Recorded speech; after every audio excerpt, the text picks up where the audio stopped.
La mobilisation prévue jeudi sera-t-elle plus forte que celle du 29 janvier dernier? C'est la question du jour.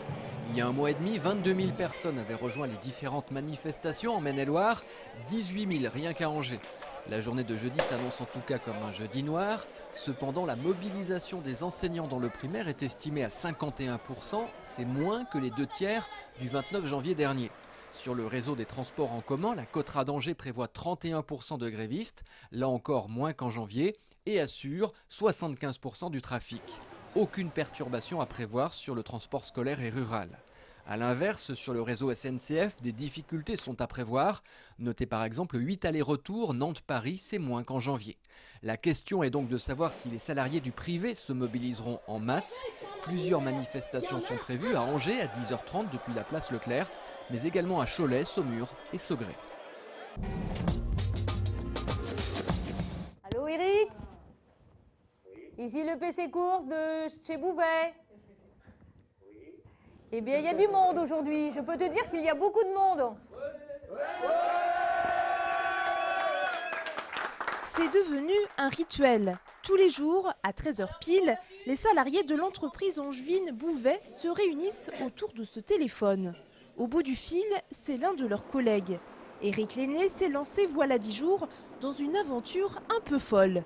Traverser seul, à la rame, l'Atlantique, depuis le Sénégal jusqu'à la Guyane.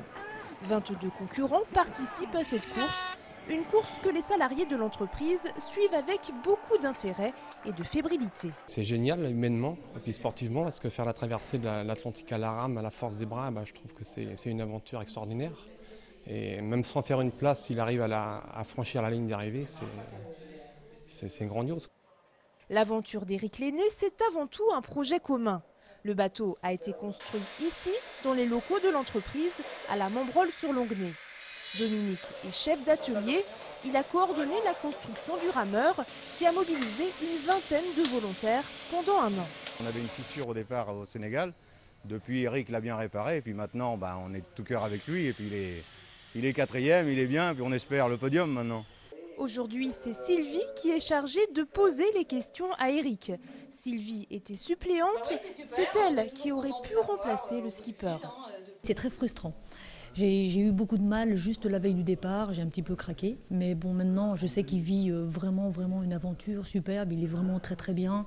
Il se sent vraiment dans son élément. Et je suis vraiment contente pour lui parce qu'il le mérite amplement. Chaque conversation se termine de la même façon, par le haka. De quoi donner du courage au skipper pour qu'il atteigne le podium et pourquoi pas la première marche.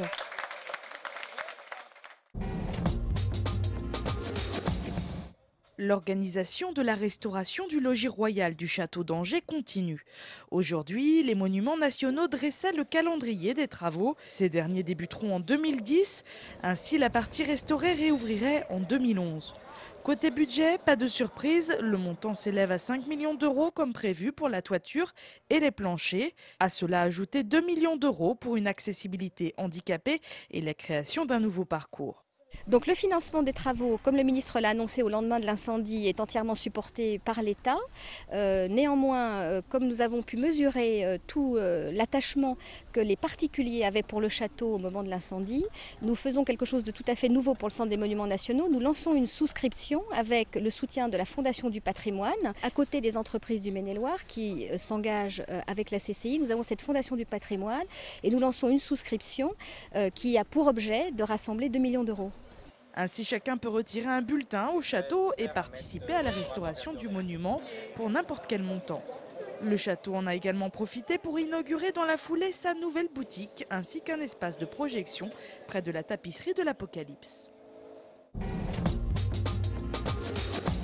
On va avoir un autre match ici au Hara demain, puis on va essayer de prolonger ça encore. On va tout donner encore une fois pour prolonger le printemps. Prolonger le printemps, voilà désormais l'objectif des Ducs.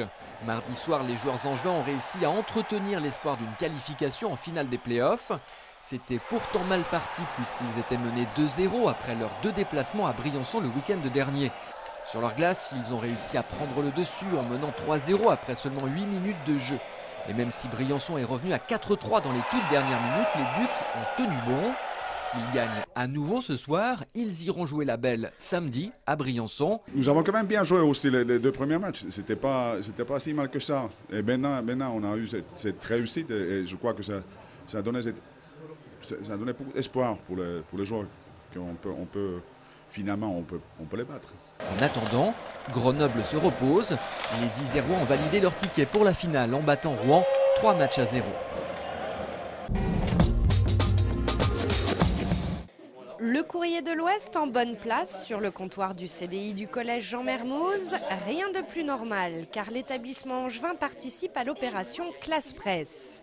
Pendant 3 mois, ces élèves de 3e, comme ceux d'une vingtaine de classes du département, vont se livrer à une lecture critique de la presse quotidienne. On a le journal à peu près tous les jours et c'est notre prof qui nous le distribue et on lit le journal, on voit un peu ce qui se passe un peu partout, quoi. Et surtout, ils apprennent à décrypter les informations avec l'aide ponctuelle d'un journaliste de Ouest France. C'est tout le défi justement de ces classes presse, c'est de donner envie à des lecteurs, des jeunes lecteurs, de découvrir que ce qu'il y a dans un journal, ça peut les intéresser au plus haut point. Et c'est pas forcément facile parce que c'est pas forcément dans leur culture. Il y a une culture qui est beaucoup plus internet, radio ou télé. Et donc tout notre défi, c'est précisément de les ramener à la presse écrite, qui est vraiment la base du journalisme. Autre challenge pour les apprentis reporters, rédiger eux-mêmes des articles en mettant à profit des conseils de mise en forme, de syntaxe et de vocabulaire.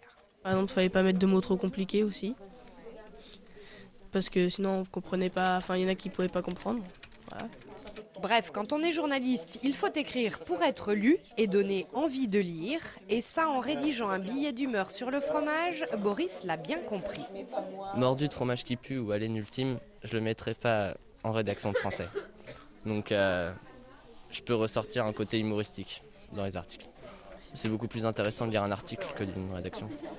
L'opération Classe Presse a maintenant lieu depuis 5 ans dans les collèges de Maine-et-Loire et à l'inspection académique, on s'en félicite. C'est un outil vraiment précieux parce qu'il peut les aider dans différents domaines et c'est vraiment ça balaie à peu près toutes les compétences que l'on demande aux enfants à obtenir d'ici l'âge de 16 ans.